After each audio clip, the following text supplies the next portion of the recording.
The State of Play 2024. Let's see if there's anything interesting.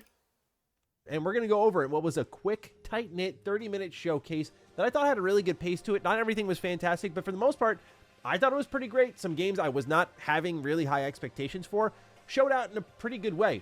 For example, Concord was the first game to open the show. And at first I rolled my eyes a bit. I went, what is PlayStation doing? They open up with this CGI trailer. It's really long-winded. You get a good feel for the characters. And you eventually learn this is part of the vision. One of the promises with Concord is that they're going to do weekly cinematics. Wait a minute, boys. Can you smell that? I can smell it. I could smell it from a mile away. Those earlobe decoration things, that hairstyle. Is this our next girl boss? This must be our next girl boss. There's no... Look at that perpetual constipated face of unhappiness because she needs to tell everyone how to do things right. This must be our next girl boss. Which I don't pay close attention to a ton of live service titles. You all know my taste. I like the single player games, RPGs. That's usually where I hang out. My more live service games are like MOBAs. I play League, I play Smite. You know, that's where I'm parked. Oh yeah. She's telling others what to do. Beautiful. But when it comes to promises for weekly cinematics and building out these characters, I have high hopes for that. That's something I kind of wish Overwatch did when I was really into Overwatch, putting hundreds of hours into it. I drew a close attachment to the characters through the personalities in that world, and they wanted you to go beyond. Wait, how do you attach yourself to the personalities of Overwatch? Most of their personalities are as above water as they can be. Do we need to go over this again? How Overwatch functions? Reinhardt's whole personality is the fact that he has a Germanic accent. Lucio is a dude who really likes music. Diva is a gamer girl, and the only remarkable characteristic about her is that she probably doesn't have an OF account. Okay? Tracer's whole personality was literally her butt cheeks. And then they removed them. And now it's, I think, that she's lesbian. I'm not even sure anymore. How do you even connect with these characters? On the game and read the comics and stuff, and I get the whole business aspect of that, but as a player, weekly cinematics sounds cool for characters that I'm kind of interested in. Otherwise, this is a 5 versus 5 first-person shooter, and you may be wondering, well, Maddie, why are you positive on this thing? We've seen this type of game a lot before. Number one, gameplay looks really rock solid. Number two, I've been asking PlayStation to do first-person shooters for a while. It looks kind of a little bit slower, so this is not going to compete with Call of Duties or something like that. Interesting. And by the way, if this is slower, why the hell would you be a sniper, playing a sniper character that goes in deep? Number one, gameplay looks really rock. Like, come on. This is not fast-paced at all, it looks like. Solid. Number two, I've been asking PlayStation to do first-person shooters for a while. I want to see the portfolio diversify a bit, and this showcase really spotlighted that. We got a 3D platformer and a new Astrobot game. We get a new first-person shooter, and you already have the third-person, over-the-shoulder, open-world style games we know and love from PlayStation. So for me, I really liked that my request was answered here, and with a Kaimar. Wow. pretty good-looking game. So they describe it as... Oh, and she uses the slingshot! Literally, we saw this happen in The Walking Dead, which was the most hilarious fucking cringe thing ever. Slingshot! The girl that used the slingshot, by the way, stopped using the slingshot like 5 minutes after it was revealed that she's a slingshot user.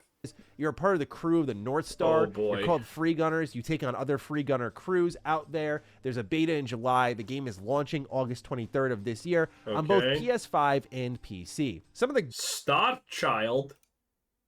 What? On both PS5... This does not look like a child.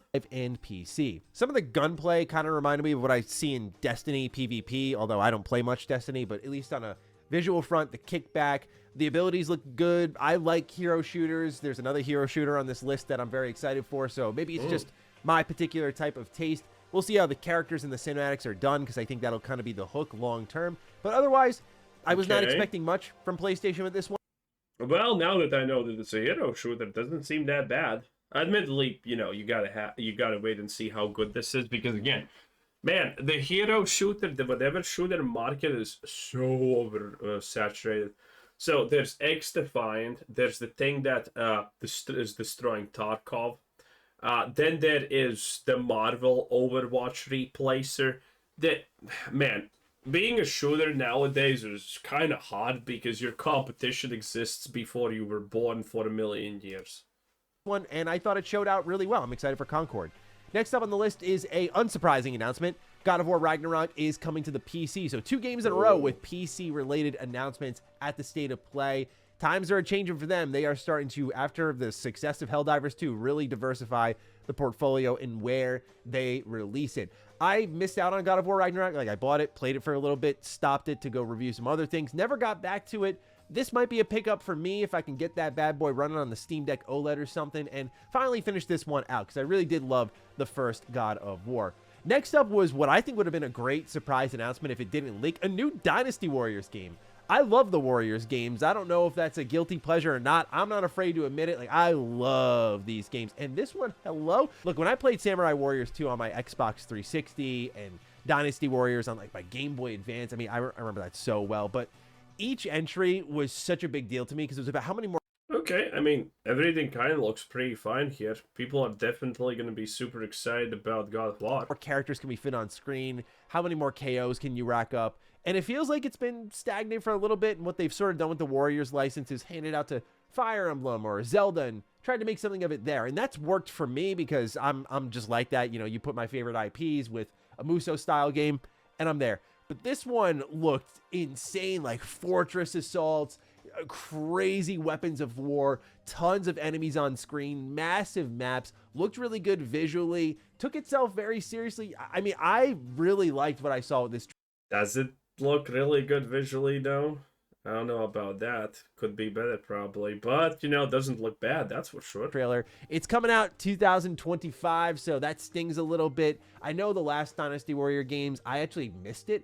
Dynasty Warriors 9 wasn't fantastic to some people. It was open world. So I'm curious what they do with this one. It seems like based off the combat and the way they have all of these massive amounts of troops, they're kind of going back to their roots, but fueling it with next-gen technology. So I'm keen to see what they pull off here, but I thought this looked way better than I ever expected. Afterwards, we get a little dip, depending on your taste. Infinite Nikki. This is a...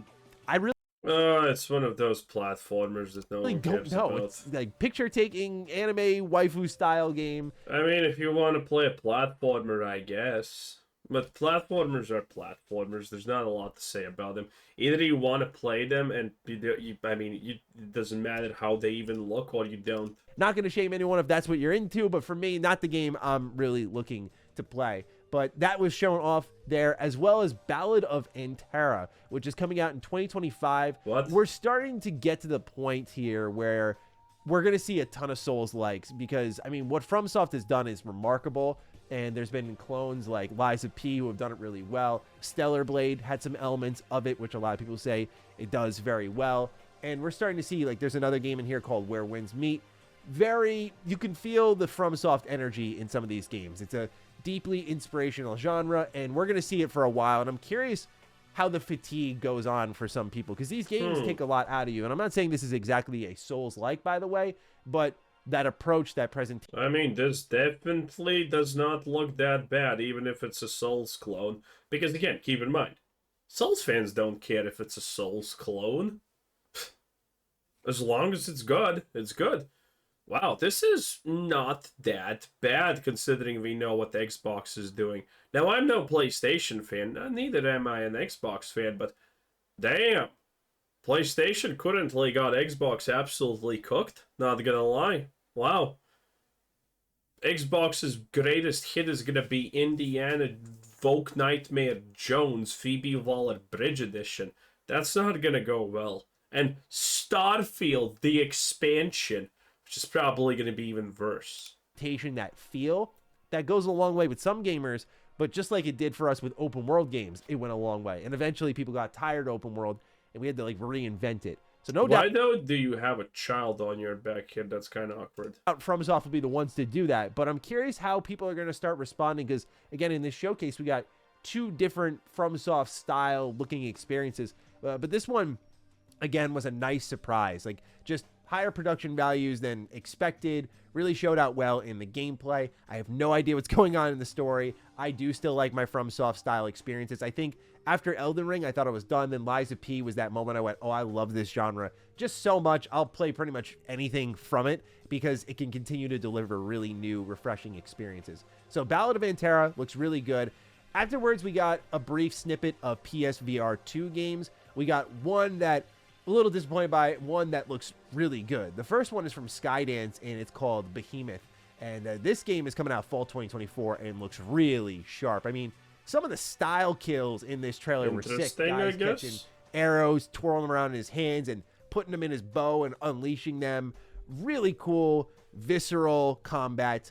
One of the voice actors sounded like a villain, I'll just say, from My Hero. I'm not sure if it was the same voice, but that was kind of cool to hear. It sounded like someone I've heard in anime. Someone can let me know in the comments down below. But this could be good, or this could be absolutely tragic as anything VR. For a VR title, I thought this looked really good. We're getting to that point now, especially since I've started messing around with MetaQuest 3, where VR is coming a long way, and we're not getting just gameplay field experiences, but better production values and better stories out of them. So very excited about this one, but I'm not a PSVR 2 owner, so I'm not going to be picking it up. But one game that I was very keen on when I saw the leak was an Alien game. I just watched Alien for the first time over on Retro Rewind. It's one of my favorite movies now. I just thought it was so good. And I mean, that sounds bad. An Alien game. Oh, dude. Especially what has been going on with the Alien franchise. Oof. And especially seeing how they imagined the future in that movie versus what it would end up becoming, where they thought things would get bigger and bulkier. That's a style I love, especially because, you know, game companies like Bethesda Game Studios blatantly ripped it off, it seems. Okay. But they showed off Alien Rogue Incursion. I thought, like, oh, okay. You know, I missed out on Alien Isolation. I want to play that this year around, like, Halloween time, get my spookiness on. And this is a VR title. Looks a little rough compared to Behemoth. Like, you can really see the high end and the low end of VR here. Alien Rogue Incursion's coming. It's like literally only a couple of seconds to tell what the hell's going on, but yeah, the graphics don't look good at all. Coming out holiday 2020. But admittedly, the graphics don't need to look that good. If this is a VR Alien game, it's, you know, it's a horror thing, right? So as long as they nail the aesthetic, the graphics don't even matter that much. But, you know, this is also going to be, again, VR is like a hit or miss everything. It's so hard to tell. I do think a kind of horror style title on VR will work really well for the Alien IP. So I'm about it. It's just I was hoping for something different because I feel like if you get a console Alien game, it's like a horde shooter or an action thing. And I would like to see more Alien Isolation style games. I mentioned other hero shooters on this list here. We got Marvel Rivals. It's getting a console port and it's Marvel Rivals is PlayStation. The fuck? I didn't even know that. Having a closed beta on PS5 in July. Oh, man, that's going to be big because Marvel Rivals is good. Marvel Rivals is, you know, Overwatch 2.0 that people wish they had. Marvel Rivals is going to be the big one.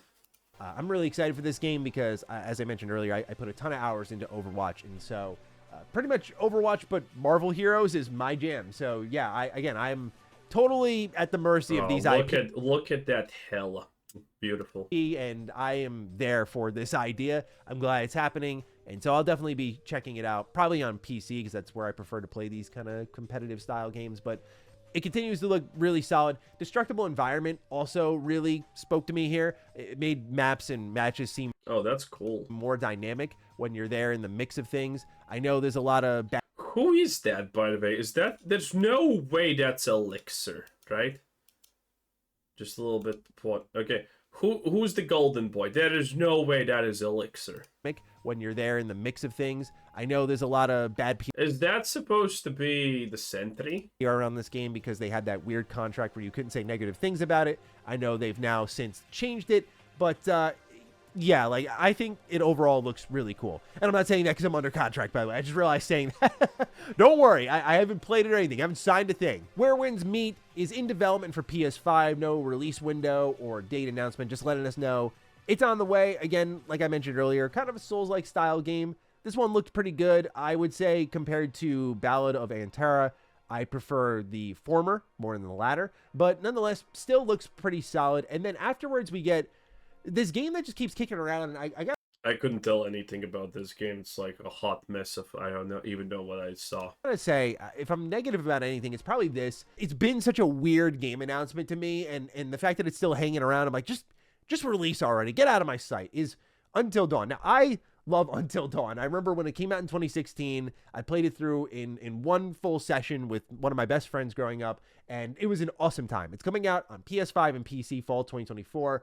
I understand there's a lot more happening with the IP right now. I just think it's one of those moments where you reflect on where gaming is at. We have a lot of new fun things happening, but there's also just a lot Take the boots off, dude. Like, Jesus Christ. of going back to the well constantly and not innovating and thinking creatively. You know, I was having a talk with a buddy, not to get all philosophical here, but you look at like the 90s and early 2000s, there was still a degree of like figuring it out. What works? What's exciting? It's a real era of creative expression. You get some janky stuff, you get some really good stuff, you get some hidden gems in there. And I know every era has a little bit of that, but I feel it was really at its peak in the 90s and early 2000s. But it feels like now we've just figured it out. Like we just know what's good and what's not and what to keep an eye out for and what to avoid. And so a lot of companies are playing it safe. And so you go back to the well and you do Until Dawn again, basically. Like no new content, just a nice movie style game that I mean, as long as people like it, I'm not sure. Was the first one good? I don't play horror games. I don't know. But I mean, I guess it's not bad. looks better. I mean, look, again, it's a fantastic game. If you haven't played it before, definitely give it a look. But for me, as someone who's played it, I'm like, why are we like? It's on PS4 and it looks great there. So what's happening here? Path of Exile 2. Now I've enjoyed a decent amount of Path of Exile 1. I'm not gonna act like I've played a ton of it. Hell yeah. Played enough of it to have an opinion on it, and certainly I've enjoyed it. I love these action RPGs. They remind me of games like Baldur's Gate, Dark Alliance, Champions, Return to Arms, like some of my favorite action RPGs growing up were like this. Now, there's a lot of competition in this genre. We have other action RPGs like Diablo 4 getting an expansion this Please, Diablo 4 is as dead as dead can be. summer. We also have No Rest for the Wicked, which just entered early access.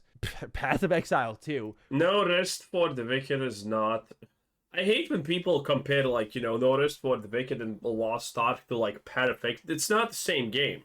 Cross-play, cross-progression, early access in late 2024. This thing looks fantastic. I was blown away by how good this looked. It makes what Path of Exile 1 did, like it makes that game look terrible in comparison, which is a good thing. You kind of want your sequel to outdo your original game significantly, but good lord, the animation quality, the lighting, just the visuals in general, the combat, how visceral and heavy it looked. I mean, it looked superb. Really, really good showing here for Path of Exile 2. Very excited for this. Wait, so Path of Exile is going to be an exclusive on PlayStation, though? No way, right? This one, and we'll be keeping my eye on this one as we move down the year. Then, speaking of remakes and going back to the well, Silent Hill 2 remake. This one, last time it showed up, did not show out well. I will say this time around, they changed the character model a bit for James. The music, when it hit, I know I played Silent Hill 2 late in my life, but this is a special soundtrack, and right. I don't know how much I can even be excited about all these remakes of all the games and blah, blah, blah. And cheap continuations of stuff when you don't have any choices, even though some of them can be good again. The Alien Isolation one, that probably can win. But, man, some of this stuff does look very decent, very exciting. Again, God of War we have, the Souls-like thing has potential. Could also flop, though, admittedly. The VR things at least kind of look interesting. The Overwatch killer is huge, and Path of Exile 2. If Marvel's Rivals and Path of Exile 2 doesn't come to Xbox also, I mean, PlayStation's kind of like really ahead. Wow, they're not just ahead, they're actually just destroying Xbox if this is true. Because Xbox doesn't have fucking games, it just has trash. When it hit, I went, it's calling my name. It's calling my name. I love this game. It's one of the most thoughtful pieces of media you can consume. On a thematic level, it's intensely deep, and it's one of those games I think is a must play. I'm ashamed I went so long not playing Silent Hill 2. Intentionally deep. With the remake coming around, it's from Okay. Bloober Team. I've been very vocal of my distrust and, frankly, dislike of the games from Bloober Team. This is coming out October 8th, 2024. And it feels like I'm compromising a bit to love this thing, is how I'm looking at it from the onset right now. It looks good enough, but for a game so beloved and celebrated that already had its jank, the idea of a remake, in my opinion, was to kind of iron out some of the kinks. Yeah, not everything needs a remake. And get a real fluid gameplay experience. What we saw here with Silent Hill 2 Remake definitely looked much better than what we've seen before, in my opinion. I thought the gameplay looked a little smoother. I thought the combat looked a little better, the dodging with melee weapons, the shooting. But there was a lack of impact. The sound design, in particular, wasn't great. Like, if it wasn't for the Fire soundtrack, I would have been zoning in on that for this section. I think the visuals for character models look particularly low quality. And you got to wonder about the funding of this. Like, is it Bloober Team's fault, or is Konami not ponying up to like get that high level of quality there to allow them to... Who knows? I don't think you need a Silent Hill 2 remake even in the first place, so, you know. It is what it is. To hire more and focus more on details like that, because, again, I understand the appeal of the early Onward. but they kind of alluded to Silent Hill 2 Remake is going to have some of that. Like, you'll be able to go into more houses, check out what's going on. Where Silent Hill 2 kind of encouraged you into it, and hopefully we get what we could call a definitive version of Silent Hill 2, because the game, again, is fantastic, and I hope they don't take any liberties with the story, because I would leave that... Well, yeah, even though I don't think it's necessary, probably a lot of people would be kind of excited about a Silent Hill 2 remake. Completely untouched. Afterwards, we see Monster Hunter Wilds. This is coming out in 2025. Big gameplay debut here. I know there's a lot of love, a lot of excitement. Monster Hunter, though, is definitely a thing. A lot of energy for Monster Hunter Wilds. And you know what I'm realizing is Monster Hunter for me is a game that I don't think shows well, but whenever I play it, I really enjoy it. I like Monster Hunter style titles. Like, yeah, it's not fun to watch someone play Monster Hunter. That is true. And watching someone play Dark Souls is fun, but watching someone play Monster Hunter, I don't like it. I do not enjoy it at all. I think of my PlayStation Vita. I really enjoyed games like Soul Sacrifice, Freedom Wars. I really enjoyed games like God Eater on console. So I love... Oh, geez, God Eater, no, that's the name. These Monster Hunter style experiences, even Monster Hunter itself. I played a decent amount of Rise. I played a lot of World. I never got around to like Iceborne or Sunbreak. I never got to those. But each time I go into Monster Hunter, I'm like, this doesn't look that great. And then I play it, I'm like, oh, I'm addicted. So Monster Hunter Wilds, I think, looks a lot more impressive than previous Monster Hunter titles, like sticking your weapon inside the mouth of a beast. A lot more, I would say, weighty combat than what we've seen before, where things are getting a lot of smooth, quick movements, but we were seeing big, heavy charge attacks, getting knocked down, long... I see you can at least still find grass that's, you know, not long under a centimeter and hide in it. Good. We were seeing big, heavy charge attacks, getting knocked down, long wake-up animations. So it seems it's going back, at least to this weapon type, a little bit slower, but... I mean, the scale and the scope and the weather and the dynamic nature is really what I think will define this game. And the dynamic nature is already kind of there in World, where you're in these zones and, you know, your big beast, your big hunt could show up at any point.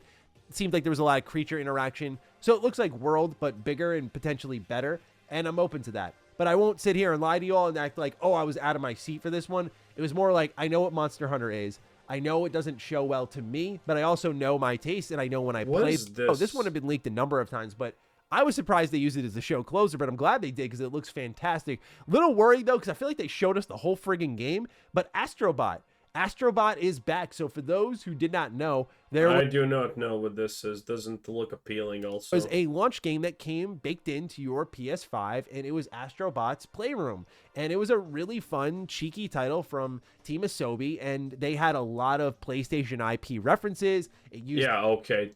Completely not interested in what the hell Astrobot is. In any case, yeah. At this rate, it's safe to say that PlayStation just killed Xbox. Wow, what a time to be alive. Anyway, this was Kuzer Sits In. That was Mr. Maddie Plays. Have a nice day. Bye-bye.